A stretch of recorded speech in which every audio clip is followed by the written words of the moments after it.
વડાપ્રધાન નરેન્દ્ર મોદીના માસિક રેડિયો શો મન કી બાતની 109મી આવૃત્તિ રવિવાર તારીખ 28 જાન્યુઆરી સવારે 11 વાગે પ્રસારિત કરવામાં આવતા કેશોદ ભાજપ દ્વારા આયોજન કરવામાં આવ્યું હતું।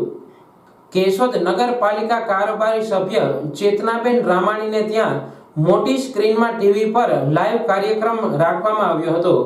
નગરપાલિકા પ્રમુખ મેહુલ ગોંડલિયા, કારોબારી ચેરમેન હકાભાઈ કોટક, ઉપપ્રમુખ ગૌરાંગ વ્યાસ તેમજ મોટી સંખ્યામાં કાર્યકરો હાજર રહ્યા હતા।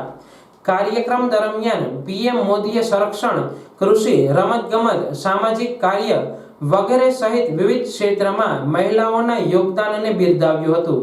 તેમણે પ્રજાસત્તાક દિવસ 2024ની પરેડ દરમિયાન કેવી રીતે મહિલા સંરક્ષણ કર્મચારીઓએ તેમની હિંમત દર્શાવી હતી તે દર્શાવ્યું હતું।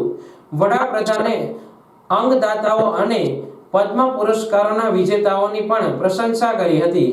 આરોગ્યની બાબત પર તેમણે શેર કર્યું કે આયુષ મંત્રાલયે હવે ડોક્ટરો અને દર્દીઓની સારી સમજણ માટે દવા પ્રણાલીથી સંબંધિત પરિભાષા અને ડેટાને કોડિફાઈડ કર્યો છે। પીએમ મોદીએ આજે સ્વતંત્રતા સેનાની લાલા રજપતરાય અને ફિલ્ડ માર્શલ કેએમ કરિયપ્પાને તેમની જન્મ જયંતિ પર શ્રદ્ધાંજલિ અર્પણ કરી હતી।